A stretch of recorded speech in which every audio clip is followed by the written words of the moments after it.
नमस्कार. या निवडीच्या माध्यमातून पुन्हा आपलं सर्वांचं स्वागत करतो. शिक्षण सप्ताह उपक्रमाअंतर्गत शेवटच्या 7व्या दिवशी विद्यांजली पोर्टल विषयीच्या ॲक्टिव्हिटी आपल्या शाळेमध्ये घ्यायच्या होत्या. ज्याच्यामध्ये सर्वात आधी आपल्या शाळेचं विद्यांजली 2.0 पोर्टलवरती रजिस्ट्रेशन करणं, आपली शाळा ऑन बोर्ड दिसत आहे किंवा नाही या संदर्भातील माहिती, व्हॉलंटिअर विषयीची माहिती अशा प्रत्येक उपक्रम या ठिकाणी घ्यायचे होते. त्याच्यामुळे प्रत्येक शाळा विद्यांजली 2.0 या पोर्टलला आपल्या शाळेचं रजिस्ट्रेशन करण्याचा प्रयत्न करत आहे. आणि रजिस्ट्रेशन करत असताना बऱ्याच शाळांना ऑन बोर्ड अशा प्रकारचा मेसेज येत आहे, एरर येत आहे. त्याच्यामुळे संभ्रमावस्थेत आहेत, की आपल्या शाळेचं रजिस्ट्रेशन नेमकं झालेलं आहे किंवा नाही. तर त्याच्या संदर्भातील माहिती आपण या व्हिडिओच्या माध्यमातून जाणून घेणार आहोत. तर ज्यावेळेस तुम्ही vidyанjali.education.go.in या वेबसाईटला येता आणि त्याच्यानंतर रजिस्टर यावरती आपण क्लिक करतो. त्यानंतर या ठिकाणी स्कूल हा ऑप्शन आपण चूज करतो आणि त्यानंतर या ठिकाणी आपल्या शाळेचा जो काही UDAS नंबर आहे तो आपण या ठिकाणी टाकून या ठिकाणी कॅप्चा कोड आपण भरतोय कॅप्चा कोड भरून आपण व्हेरिफाय UDAS कोड यावरती आपण क्लिक करतो. तर त्यानंतर आपल्याला एक मेसेज येतोय, की the school is already on board. तर बघा अशा प्रकारचा मेसेज येतोय म्हणजे नेमकं काय आहे? तर याचा अर्थ असा होतो, की तुमच्या शाळेचं रजिस्ट्रेशन हे ऑलरेडी विद्यांजली 2.0 या पोर्टलला झालेलं आहे. म्हणजे तुमच्या शाळेला परत आता रजिस्ट्रेशन करण्याची आवश्यकता नाही. ऑलरेडी रजिस्ट्रेशन झालेलं आहे. आता इथून पुढचं जे काही कामकाज आहे ते करण्यासाठी तुम्हाला लॉग इन करावं लागेल.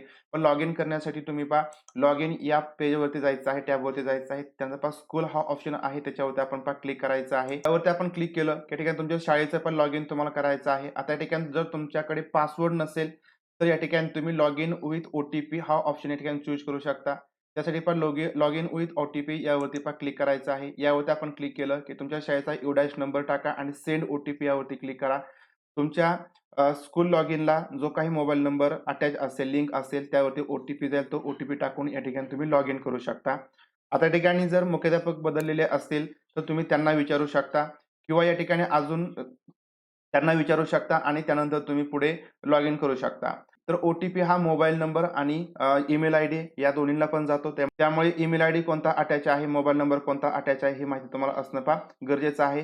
किंवा जर या ठिकाणी OTP जात नसेल त्या ठिकाणी तुम्ही फॉरगेट पासवर्ड यावरती क्लिक करून तुम्ही फॉरगेट पासवर्ड हे करू शकता. यासाठी फॉरगेट पासवर्डची लिंक आहे त्याच्यावरती क्लिक केलं, UDAS नंबर कॅप्चा टाका, सबमिट करा. इथेही या ठिकाणी जो OTP आहे तो मोबाईल नंबरलाच जाईल किंवा ईमेल आयडीला जाईल. OTP टाका आणि त्यानंतर पासवर्ड तुम्ही रिसेट करा.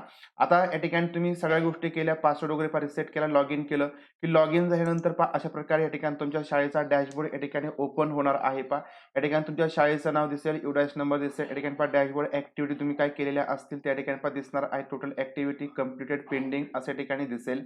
तर अशा पद्धतीने या ठिकाणी तुमच्या शाळेचं रजिस्ट्रेशन झालेलं असेल तर या ठिकाणी तुम्हाला तुमची शाळा ऑन बोर्ड आहे अशा प्रकारचा मेसेज दिसेल.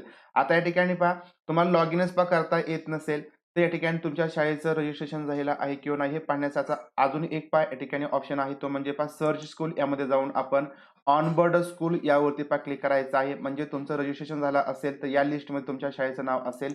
ऑन बोर्ड स्कूल यावरती आपण क्लिक करावं. त्यानंतर या ठिकाणी आपलं स्टेट जे आहे महाराष्ट्र ते चूज करायचं आहे. त्यानंतर या ठिकाणी आपला जो काही जिल्हा असेल तो आपण या ठिकाणी चूज करावा आणि ब्लॉक जो काही असेल तो चूज करा आणि त्यानंतर त्या तालुक्यामध्ये ज्या काही शाळा असतील त्या सर्व शाळांचं नाव या ठिकाणी येणार आहे. ज्या शाळा ऑन बोर्ड आहेत म्हणजे ज्या शाळांचे या ठिकाणी स्टेटस हे रजिस्टर्ड आहे त्या शाळेंची नावं येतील. या शाळेच्या यादीमध्ये तुमच्या शाळेचं नाव असेल तर तुमच्या शाळेचं रजिस्ट्रेशन झालेलं आहे असा त्याचा अर्थ होईल.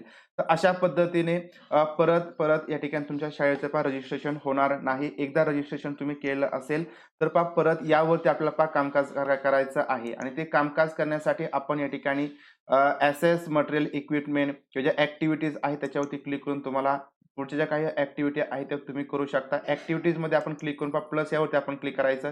या ठिकाणी तुम्हाला एखादी ॲक्टिव्हिटी घ्यायची असेल म्हणजे जेनरिक लेवल ॲक्टिव्हिटी असेल, स्पॉन्सरशिप ॲक्टिव्हिटी घ्यायची असेल तर त्या संदर्भातील ॲक्टिव्हिटी तुम्ही या ठिकाणी चूज करू शकता.